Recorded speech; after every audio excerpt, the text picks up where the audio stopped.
When enslaved woman Celia is dragged to the auction block with a sack over her head to hide the scars of her defiance, a stranger's voice from the crowd changes everything by claiming her as his wife.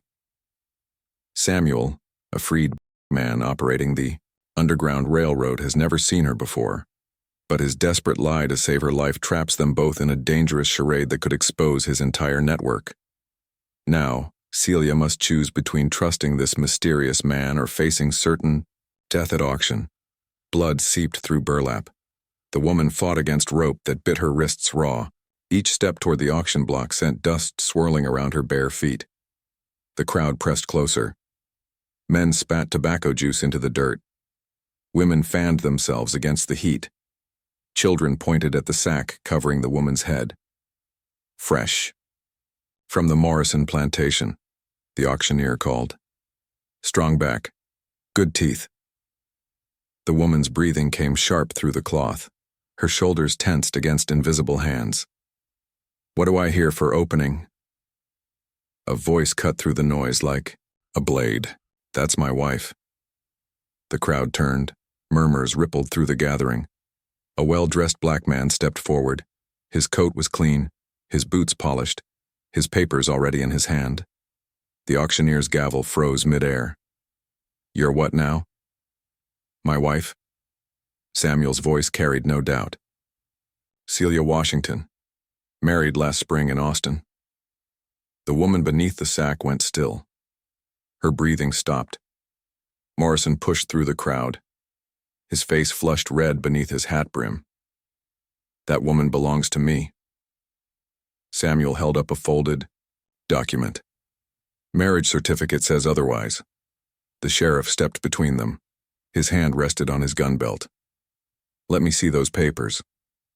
Samuel handed over the documents. The crowd pressed closer. Voices rose in confusion. The woman's hands trembled behind her back. The sheriff studied the papers, his eyes narrowed. These look fresh. Ink's still good. Samuel met his gaze. Marriage is still legal. Morrison grabbed the sheriff's arm. I've owned that woman for 15 years. Can't own a man's wife, Samuel said. Texas law. The auctioneer looked between them.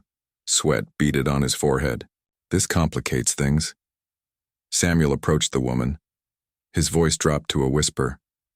Play along if you want to live. Her breathing resumed, quick and shallow. The sheriff handed back the papers. You got 48 hours to prove this marriage. Real proof. Witnesses, shared residence, the whole business. Samuel nodded. More than enough time. He reached for the rope around the woman's wrists. The sheriff's hand shot out to stop him. Easy now. She stays covered until this gets sorted. Samuel's jaw tightened, but he stepped back. Morrison's face had gone purple. This is theft. This is justice, Samuel replied. Maybe you should know your own property better. The crowd began to disperse. Children ran between the adults. Women whispered behind their hands. Men shook their heads and walked away. Samuel waited until only the sheriff remained. Can I take my wife home now? The sheriff looked at Morrison, then at Samuel, then at the woman who stood silent as stone. 48 hours, he repeated. Not a minute more. Samuel untied the rope from her wrists. The woman's hands fell to her sides. Red welts marked where the hemp had chafed. He guided her away from the platform, away from Morrison's burning stare, away from the lingering crowd. They walked in silence down the dusty street, past the general store, past the saloon, past the church with its bell tower casting shadows. Samuel's cabin sat at the town's edge, small but solid. A vegetable garden stretched behind it. Chickens pecked in a wire pen. He opened the door. She stepped inside. The room was simple. A table, 2 chairs, a stone fireplace, shelves lined with books. Samuel closed the door behind them. The woman pulled the sack from her head. Dark hair spilled over her shoulders. Her face carried the map of old wounds. Fresh cuts marked her cheek and forehead, but her eyes burned with something unbroken. Who are you? She asked. Samuel, Washington, your husband for the next 2 days. She touched her wounded cheek. Why? Because everyone deserves better than that auction block. Celia studied his face, looking for lies, for hidden motives, for the catch that always came. What happens after 48 hours? We convince them we're married or you go back. She walked to the window, looked out at the town that had almost sold her. You don't know me. Don't need to. You risked everything for a stranger. Samuel pulled out a chair at the table. Sit. You need water. She remained at the window. Answer me. Some things don't need explaining. Celia turned from the glass. Everything needs explaining, especially kindness. Samuel filled a cup from a water pitcher, set it on the table. We have work to do, learning each other's stories, convincing people we're in love. Are you married, really married? No. Ever been? No. She moved to the table but didn't sit. What do you do for work? Carpentry, some farming. The lies came easy, too easy.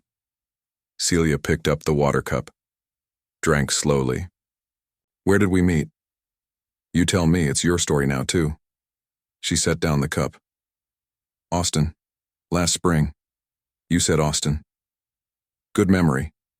Good survival instinct. Samuel sat across from her. We need to practice. How we talk to each other. How we stand together. What we know about each other's lives. What I know is you saved me for a reason you won't say. What I know is you've got 2 days to trust me or die. Celia finally sat, her hands folded on the table. Then we better get started. They spent the evening building their fiction. Samuel was a carpenter who'd moved to town 6 months ago. Celia had been working as a seamstress in Austin. They'd met at church, married quickly, moved here to start fresh. The lies felt strange in their mouths, but they practiced until the words came smooth. As darkness fell, Celia noticed the books on Samuel's shelves. More books than most folks owned. More than made sense for a simple carpenter. You read a lot, she said. Samuel followed her gaze. Some. What kind of books? Different kinds. She stood and walked to the shelves, pulled out a volume. Geography of the Western Territories. She selected another. Legal Statutes of Texas. Another. Railroad Construction and Engineering. Samuel watched her examine his library. You can read.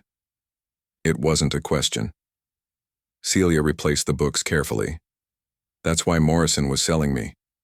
I taught 3 children their letters. He found out. Dangerous skill for someone in your position. Every skill is dangerous in my position. Samuel understood then. This woman wasn't just another runaway. She was educated, organized, dangerous to men like Morrison in ways that went beyond simple defiance. Teaching children to read, he said quietly. That's why the sack. Hide your face from folks who might want to learn. Celia nodded. Can't have word spreading that there's a teacher for sale. Can't have word spreading that there's a teacher at all. They looked at each other across the small room. 2 people carrying secrets. 2 people whose lives had just become entangled in ways neither understood. A knock came at the door. Samuel motioned for Celia to stay quiet. He opened it a crack. A young black woman stood outside. Her dress was torn, her face streaked with tears. Please, she whispered. My boy needs help. Samuel looked back at Celia, then at the woman outside his door. Celia stood. Let her in. The woman's name was Ruth. Her son was 12. His master planned to sell him south in the morning. Samuel led her inside. Ruth collapsed into a chair. Her hands shook as she spoke. Heard tell you might help folks. Don't know if it's true. But I got nowhere else. Samuel glanced at Celia. She nodded. Where's your boy now? Samuel asked. Locked in the barn. Master's sleeping off his whiskey. Won't wake till noon. Samuel walked to his bookshelf. Moved. Aside a volume on railroad engineering. Behind it sat a small cloth pouch. Celia watched him count out coins. Silver and copper pieces that caught the lamplight. "There's a farm 15 miles north," Samuel said. "Old man named Jenkins. He'll give your boy work. No questions." Ruth's eyes widened. "How do you know?" "Because I've sent others there." Celia felt something shift in her chest. Understanding clicked into place like a key turning. Samuel handed Ruth the coins. "Take the creek bed north. Stay off the roads. Jenkins will see the boy gets further north when it's safe." Ruth clutched the money. "What about payment?"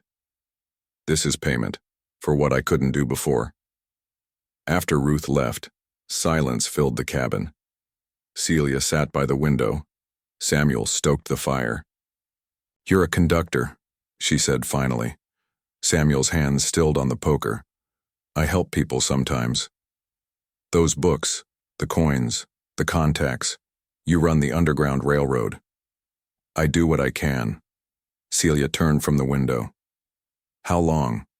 20 years. "How many people?" Samuel replaced the poker. "Doesn't matter. It matters to them." He sat across from her. The fire cast shadows on his face. "Why were you really at that auction?" "I told you, teaching." "Teaching what?" Celia's fingers traced patterns on the wooden table. Letters, numbers, how to read a map, how to write a pass. Samuel leaned forward. "You trained them to run. I trained them to survive." The fire popped. Sparks rose up the chimney. "Morrison found out 3 days ago," Celia continued. "Caught one of the children with a note I'd written. Beat the truth out of him." "That's why the sack." "Hide the teacher, hide the crime." Samuel understood now. Morrison hadn't been selling property. He'd been eliminating evidence. "How many did you teach?" "Dozen families. Maybe more." "They'll be watching those families now." Celia nodded. "Morrison will sell them all. Break up the groups. Scatter them before they can use what they learned." Samuel stood, paced to the window. Outside, the town slept under a blanket of stars. "We could help them," Celia said quietly.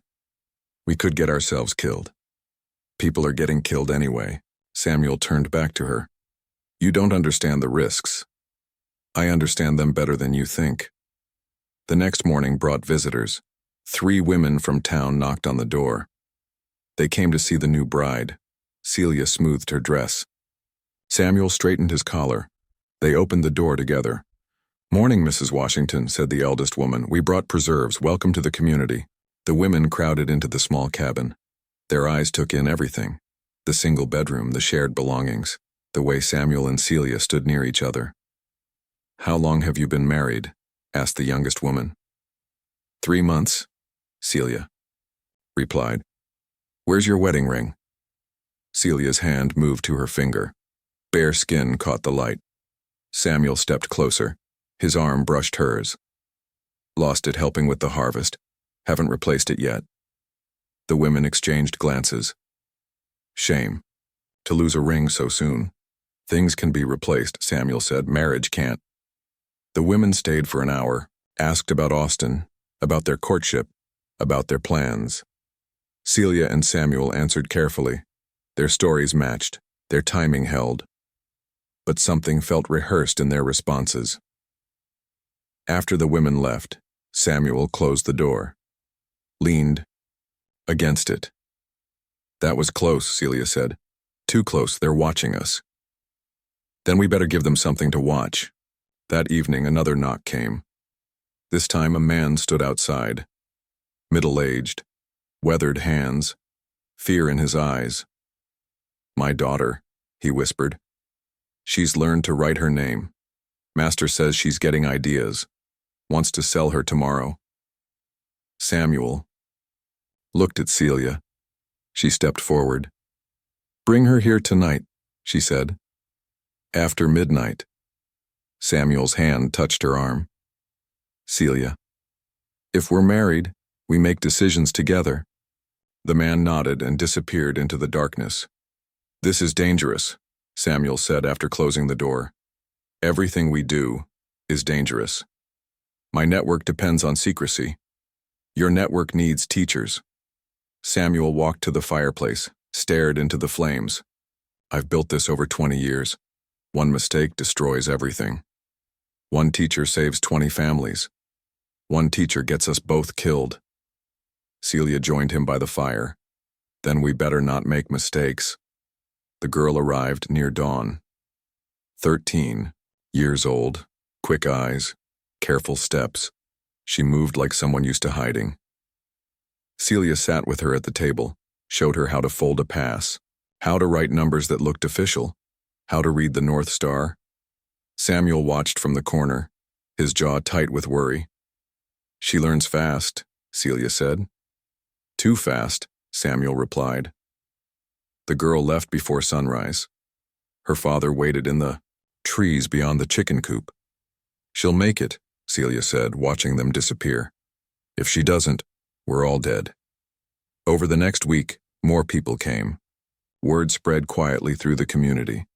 The new couple helped folks in trouble. Samuel's careful operation became something larger, more visible, more dangerous. Sheriff Hayes began riding past their cabin twice a day. His eyes noted who came and went. His questions grew more pointed when he saw Samuel in town. Lot of activity at your place, the sheriff said one afternoon. Samuel was buying supplies at the general store. My wife's good with mending. People bring torn clothes. Mending clothes, that it? What else would it be? The sheriff adjusted his hat.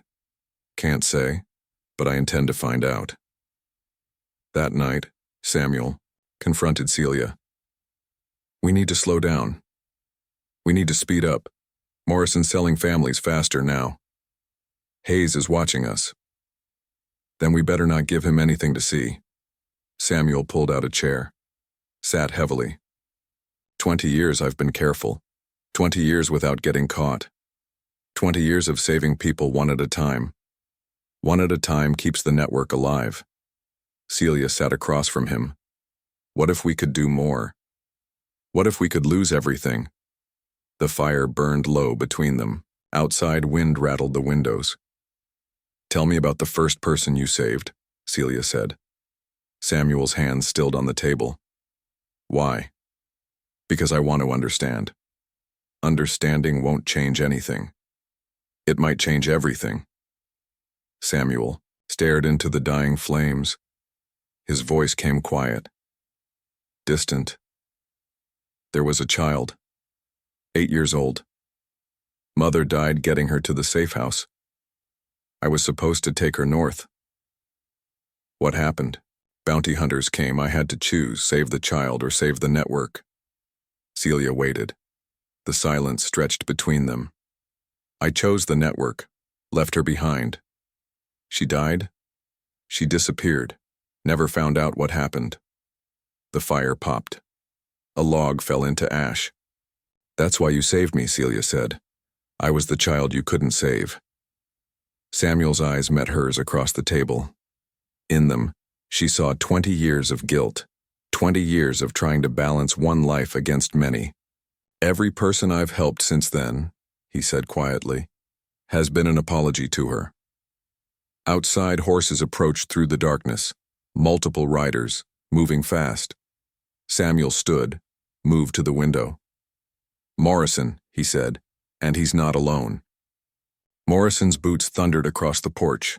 Sheriff Hayes flanked him. 2 hired men waited by the horses. Samuel opened the door before they could knock. Evening, gentlemen. Morrison pushed past him. His eyes swept the cabin, searching for evidence, for people, for anything that proved his suspicions. Where is she? Celia stepped from the bedroom. Her hair was braided for sleep, her feet bare on the wooden floor. I'm right here, Thaddeus. Morrison's face went white. You will address me as Master Morrison. I'll address you as nothing at all. Sheriff Hayes moved between them. Now hold on. We're here on official business. What business? Samuel asked. Morrison pulled out a leather folder, removed several documents. Legal papers. Proof of ownership. Going back 15 years. I have proof of marriage going back 3 months. Marriage to stolen property is no marriage at all. Celia laughed.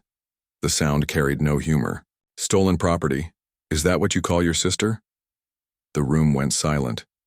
Morrison's papers scattered to the floor. Sheriff Hayes looked between them. Sister? Morrison's jaw worked without sound. His face flushed deep red. Half-sister, Celia continued. Same father, different mothers. Daddy's will freed me when I turned 18. But Thaddeus here hid the papers. That's a lie. The will's recorded in Austin. Courthouse records show I've been legally free for 7 years. Morrison grabbed the sheriff's arm.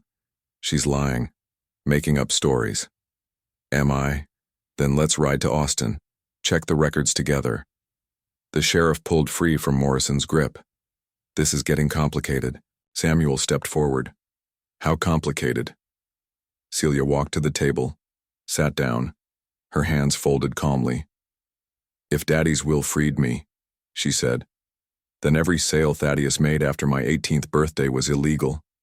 Every transaction, every bill of sale. Morrison's breathing quickened.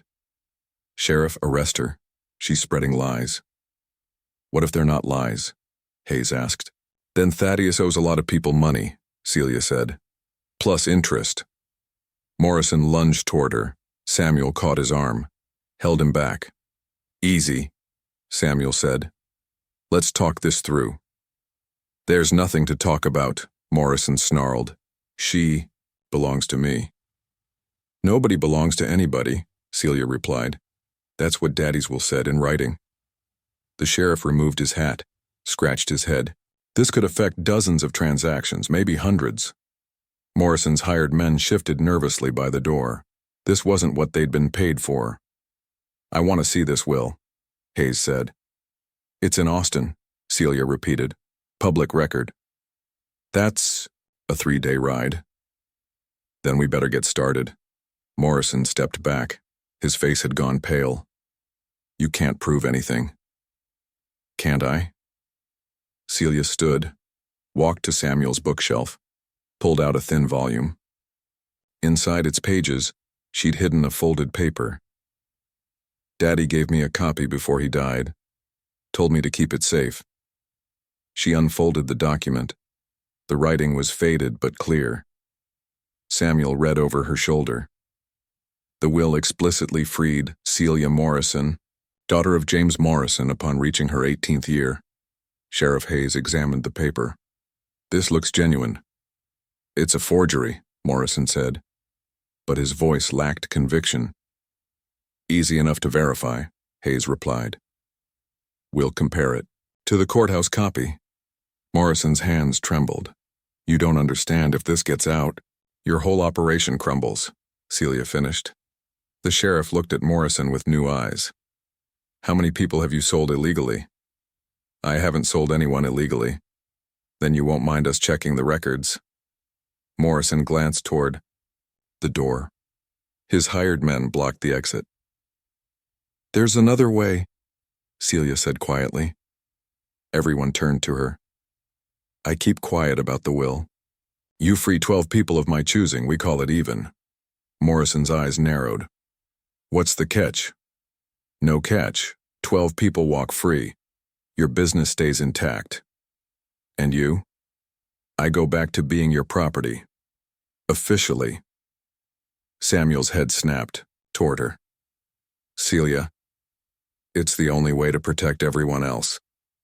Morrison studied her face, looking for deception, for hidden motives.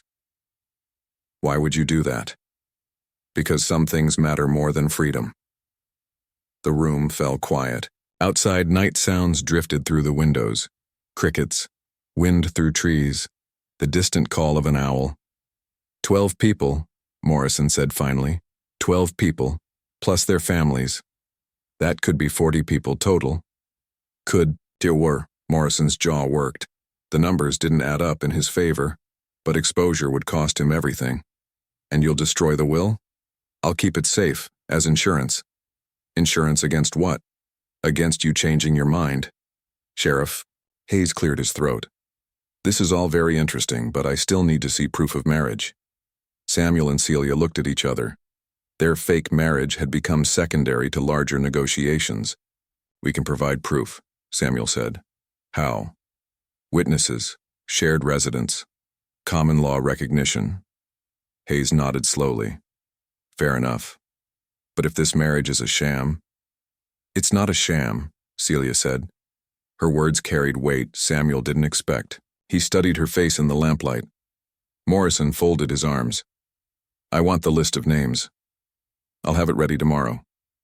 And I want guarantees you won't change your mind. The will guarantees that. Morrison picked up his scattered papers. His movements were sharp with anger. This isn't over, he said. Yes, it is. After Morrison and his men left, Samuel closed the door, turned the lock. That was dangerous, he said. Everything we do is dangerous.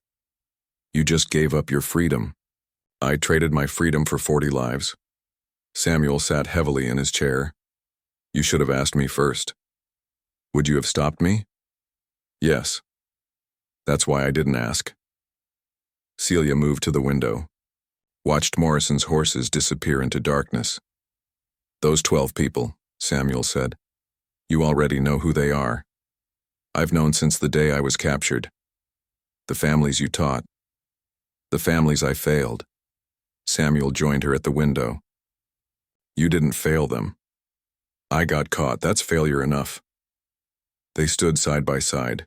Their reflections merged in the glass. The child you couldn't save, Celia said. What was her name? Samuel's breath fogged the window. Why?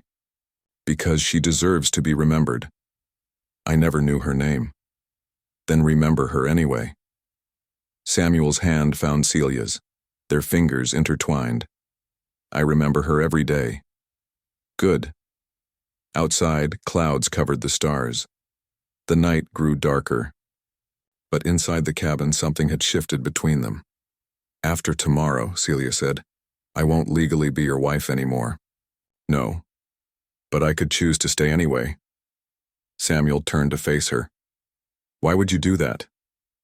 Because some chains are chosen, and some freedoms are earned. I don't understand. Celia smiled. The first genuine smile he'd seen from her. You will. In the distance, a train whistle echoed across the prairie. The sound carried promises of distant places, of journeys not yet taken. But for now they stood together in the small cabin. Two people who'd found something unexpected in their shared deception. Something that felt like truth. The town square, filled with people. Word had spread about the Morrison confrontation. Everyone wanted to see how it would end. Celia stood beside Samuel on the courthouse steps, her list clutched in her hand. 12 names that would change everything. Morrison arrived with his lawyer. His face was stone. His eyes avoided the crowd. Sheriff Hayes stepped forward. We're here to settle a legal dispute. Property rights versus marriage rights. Property rights, Morrison's lawyer corrected. Clear and established. Celia unfolded her father's will. The paper rustled in the morning breeze. James Morrison's last testament, she announced. Filed in Austin County Court, May 15th, 1842. She read the relevant passage aloud. Her voice carried across the square. People leaned forward to catch every word. Upon reaching her 18th year, my daughter Celia Morrison shall be granted full freedom and all rights accorded thereto. Murmurs rippled through the crowd. Morrison's face grew redder. That document could be forged, his lawyer said. Could be, Sheriff Hayes agreed. But it matches courthouse records I checked yesterday. Morrison's lawyer went pale. You went to Austin? Didn't have to. Telegraphed to the courthouse clerk. They confirmed everything. The crowd grew louder. Questions flew between neighbors. Morrison's illegal sales had touched many families. However, Hayes continued, Miss Morrison has proposed a settlement. Celia stepped forward. 12 people walk free today. In exchange, I return to Morrison property, No legal challenges. No courthouse battles. Why? Someone called from the crowd. Celia looked out at the gathered faces. Men who'd bought people. Women who'd profited from suffering. Children who'd grown up thinking it was normal. Because freedom forced isn't freedom earned. Morrison snatched the list from her hands, read through the names. His jaw worked silently. These are my best. Workers. These are human beings. They're worth thousands. Then consider it payment for 7 years of illegal ownership. Morrison's lawyer whispered urgently in his ear. Calculations. Legal risks. Financial exposure. If I agree to this, Morrison said, finally, you destroy the will. I keep it safe. Insurance against future disagreements. That's not the deal. That's the only deal. The crowd waited. Children played at their parents' feet. Dogs wandered between the gathering. Life continued around the standoff. Morrison looked at his lawyer, at the sheriff, at the faces watching from every direction. Fine, 12 people, but I choose which families they can take. You choose nothing. The list is final. Morrison crumpled the paper, threw it to the ground. Celia bent to retrieve it, smoothed out the wrinkles. Anger doesn't change the terms. Sheriff Hayes stepped between them. Are we agreed? Morrison nodded once, sharp and bitter. Then it's settled. Hayes turned to the crowd. Legal matter resolved. Everyone go about your business. People began to disperse. Conversations continued in smaller groups. The drama was over, but the implications would ripple for months. Morrison approached Celia as the square emptied. This isn't finished. Yes, it is. You could have been free. I am free, just not the way you understand it. Morrison walked away, his shoulders hunched with defeat. Samuel touched Celia's arm. Ready to go home? Is it home? For as long as you want it to be. They walked back through town, past the store where Samuel bought supplies, past the church where they'd never been married, past the houses where neighbors watched from behind curtains. The cabins sat unchanged, small and solid against the prairie sky. Inside, Celia moved to her familiar spot by the window. Samuel stoked the fire. The 12 families, he said. They'll scatter now, some north, some west. They'll survive. Because of you. Because of what you taught me. Samuel set down the poker. I didn't teach you sacrifice. You taught me purpose. Over the following months, Morrison honored the agreement. 12 people walked free. Their families followed. The Underground Railroad grew stronger with each successful escape. Celia used her leverage carefully. A suggestion here, a reminder there. Morrison found himself making concessions he'd never intended. She never asked for her own freedom again. Samuel's network expanded. Other conductors sought his guidance. His methods, his success rate had become legendary. But late at night he wrote letters he never sent. Resignation letters, apologies, explanations for why he needed to disappear. Celia found him writing one evening. His pen moved slowly across the paper. Where are you going? She asked. Somewhere that won't put you in danger. Everywhere puts me in danger. Not if I'm not here. Celia sat beside him, read over his shoulder. To my fellow conductors, the letter began. I am resigning my position effective immediately. Why? Because I've compromised everything. The network, the mission, people's lives. How? Samuel set down his pen. By caring more about one person than the cause. Celia touched his hand. The cause is people. The cause is bigger than people. No, it's not. Samuel stood, paced to the fireplace. 20 years I've put the network first, made hard choices, sacrificed individuals for the greater good. And now? Now I can't make those choices anymore. Celia joined him by the fire. Because of me. Because of what you've shown me. What have I shown you? Samuel turned to face her. That some people are worth saving even if it costs everything else. The fire popped. Sparks rose toward the chimney. The child you couldn't save 20 years ago, Celia said. You've been trying to save her ever since. Every person I've helped. Every sacrifice you've made. It was never enough. It was always enough. Samuel's eyes filled with something that might have been tears. Then why do I still feel guilty? Because guilt is easier than forgiveness. Forgiving who? Yourself. Outside, winter wind rattled the windows. Inside, the fire burned steady and warm. If you leave, Celia said, Morrison wins. If I stay, everyone's at risk. Everyone's always at risk. That's not your fault. Samuel returned to the table, picked up his resignation letter, held it over the flame. What if I make the wrong choice again? Then we make it together. The paper caught fire, burned bright and quick, turned to ash in seconds. Together, Samuel repeated. If you'll have me. Samuel opened his desk drawer, pulled out a folded document, legal papers with official seals. I've been working on something, he said. Celia unfolded the papers. Her eyes widened. A real marriage certificate, legal in Texas, filed in Austin. When? Last month, while Morrison was distracted with the releases. How? Friends in Austin, people who believe in justice. Celia studied the document, their names written in careful script, witnessed and notarized. You freed me without telling me. I freed us both. She looked up at him. So what happens now? Now we choose what kind of marriage this becomes. What kind do you want? The kind where we save people together. The kind where we save each other. Celia set the marriage certificate on the table. Beside it, she placed her father's will. 2 documents, 2 kinds of freedom. So, she said quietly, do you still want a wife? Samuel looked at the papers, at the woman who'd changed everything, at the future spreading out before them like an uncharted map.